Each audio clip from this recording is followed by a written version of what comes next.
Hello. ലോക കണ്ടു. ലോക നമുക്ക് ഒരു സൈഫൈ മിത്ത് കാറ്റഗറിയിൽ പെടുത്താൻ പറ്റുന്ന സിനിമയാണ്.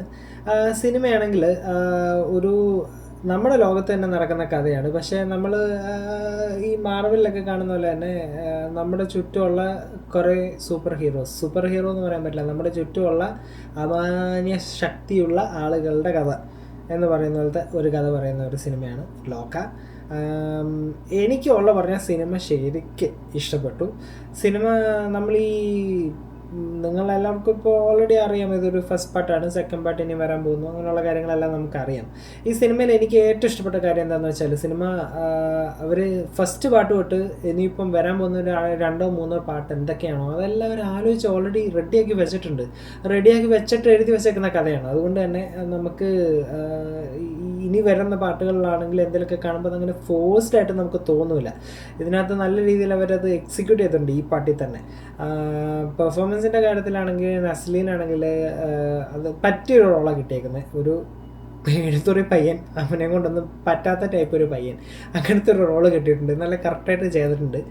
അതേപോലെ കല്യാണി നല്ല അടിപൊളിയായിട്ടുണ്ട് പെർഫോമൻസ്. ആ ഒരു സ്ക്രീൻ പ്രസൻസ് ചില സമയത്തൊക്കെ ശരിക്കും ഒരു മലയാളം നടിയാണോ ഞാൻ കാണുന്നത് എന്നുള്ള രീതിയിൽ വരെ തോന്നി. അത്ര ഒരു പ്രസൻസ് കാര്യങ്ങളൊക്കെ ഉണ്ട്. നല്ലൊരു ഔറ ക്രിയേറ്റ് ചെയ്യാൻ കഴിഞ്ഞിട്ടുണ്ട് ഇപ്പം കല്യാണിക്ക് ആ റോളിൽ.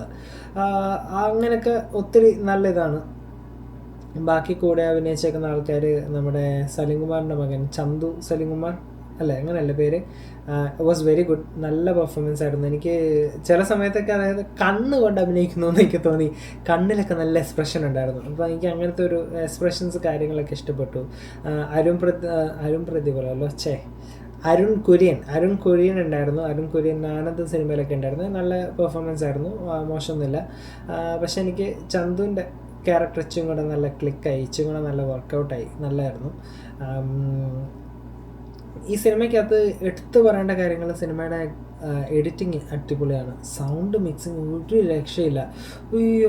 ഈ ഞാൻ കണ്ട തിയേറ്റർ അത്ര അടിപൊളി തിയേറ്ററൊന്നുമല്ല. അത് ശരിക്കും ഒരു നല്ല ഡോൾബി അറ്റ്മോസ് ഒക്കെ ഉള്ള ഒരു നല്ല തിയേറ്ററിൽ കാണാൻ പറ്റുകയായിരുന്നെങ്കിൽ ഇച്ചിരി കൂടെ പൊളിയാനെ, അത്രേ പറയാനുള്ളൂ. അത്ര നല്ലതായിരുന്നു, എനിക്ക് ശരിക്കും ഇഷ്ടപ്പെട്ടു അത്. പിന്നെ അതേപോലെ കളർ ഗ്രേഡിങ്, ക്യാമറ, എല്ലാം അടിപൊളി. അവസാനം ഒരു അടിപൊളി സ്റ്റണ്ടൊക്കെയാണ്. അന്നേരത്തെ ഒരു കളർ ഗ്രേഡിങ്ങും സംഭവമൊക്കെ പിടിച്ചേക്കുന്ന കണ്ടാൽ ശരിക്കും ഒരു ജോൺ വിക്ക് ഒക്കെ കാണുന്ന, ഒരു മലയാളത്തിൽ ഒരു ജോൺ വിക്ക് കാണുന്ന എങ്ങനെയാണോ അതുപോലത്തെ ഒരു വൈബാണ്. എനിക്ക് ശരിക്കും അതങ്ങോട്ട് ശരിക്കും കൊണ്ട് ഇഷ്ടപ്പെട്ടു, ഉള്ളുകൊണ്ട് ശരിക്കും ഇഷ്ടപ്പെട്ടു. It was really good.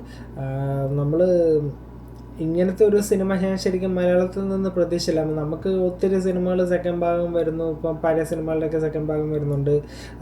ചില സിനിമകളൊക്കെ ഒരു ആവശ്യമില്ലാതെ സെക്കൻഡ് പാർട്ട് കുത്തി നിറച്ച് വെച്ചിട്ടുണ്ട്.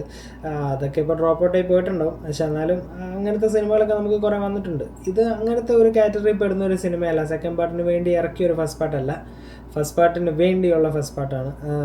അതിനുള്ളൊരു ഇതുണ്ട് ആ പടത്തിനകത്ത്.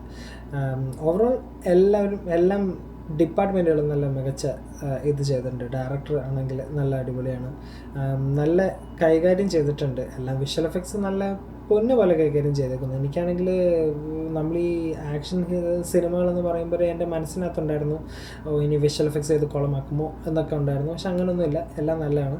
ആകെ എനിക്ക് ഫീൽ ചെയ്തത് ചില ഈ സ്റ്റണ്ടൊക്കെ ചെയ്യുമ്പോൾ ഇങ്ങനെ പറഞ്ഞാൽ എല്ലാം ഇച്ചിരി സ്പീഡിൽ പോകുന്ന പോലെ തോന്നി. അതവർ ആ എഫക്ട്സിൽ എന്തെങ്കിലും ഇററൊക്കെ ഉണ്ടെങ്കിൽ അത് മറയ്ക്കാൻ വേണ്ടി ചെയ്തതുപോലെ ഒരു ചെറിയൊരു എനിക്ക് ഫീൽ ചെയ്തു. പക്ഷേ അടുത്ത പാട്ട് വരുമ്പോഴത്തേക്ക് ഈ റിവ്യൂ എന്തെങ്കിലും എവിടെ എത്തുവാണെങ്കിൽ അങ്ങനെയുള്ള കാര്യങ്ങളൊക്കെ ഒന്ന് ഒഴിവാക്കി അതൊക്കെ ഇച്ചിരി കൂടെ ഒന്ന് നാച്ചുറലായിട്ട് നമുക്ക് ഈ ജോൺ വിക്കിനകത്തൊക്കെ ഒരു ആക്ഷൻ സീക്വൻസ് ഒക്കെ കാണുന്ന രീതിയിൽ കാണിക്കാൻ പറ്റിയായിരുന്നെങ്കിൽ നല്ലതായിരുന്നു എന്ന് തോന്നി. അത്രയേ ഉള്ളൂ. അത് നമ്മൾ ഈ മിന്നൽ മുരളി കണ്ട സമയത്ത് ആ സിനിമയ്ക്കകത്ത് ഇങ്ങനെയൊക്കെ തന്നെ ഉണ്ടായിരുന്നു. അവർ ഈ ആക്ഷൻ സീക്വൻസ് വരുമ്പോഴത്തേക്ക് പെട്ടെന്ന് ഭയങ്കര ഫാസ്റ്റ് ഫോർവേഡ് ആക്കും. അങ്ങനെ ഒരു എഡിറ്റിംഗ് സ്റ്റൈലിലോട്ടങ്ങ് പോകും. അപ്പോൾ അങ്ങനെ പോകുമ്പോഴത്തേക്ക് നമ്മൾ ഈ മിസ്റ്റേക്ക് ഒന്നും കണ്ടുപിടിക്കത്തില്ലല്ലോ, അങ്ങനത്തെ ഒരു ഇതാണ്. പക്ഷേ ആ ഡീറ്റെയിലിംഗ് അന്നേരം അങ്ങ് നഷ്ടപ്പെടും. എനിക്കത് ഇച്ചിരി കാര്യമാണെന്ന് തോന്നി, അതുകൊണ്ടാണ് അങ്ങനെ പറഞ്ഞത്. പക്ഷേ ഓവറോൾ ഇറ്റ്സ് വെരി നൈസ്. ഈ സിനിമ ഞാനൊരു 4/5 കൊടുക്കും. അതിനുള്ളതുണ്ട്, കാണാനുള്ളതുണ്ട്. ഉറപ്പായിട്ടും നിങ്ങളൊരു സൈഫൈ മൂവി ലവറാണെങ്കിൽ പോയി കണ്ടു നോക്കുക. എല്ലാവർക്കും ഈ സിനിമ ദഹിക്കണമെന്നൊന്നുമില്ല. ഇത് അത് മാത്രമല്ല ഈ സിനിമയിൽ കുറേ തമിഴ് സംസാരിക്കുന്നുണ്ട്, അവിടെ ഇവിടെയൊക്കെ കന്നഡ സംസാരിക്കുന്നുണ്ട്.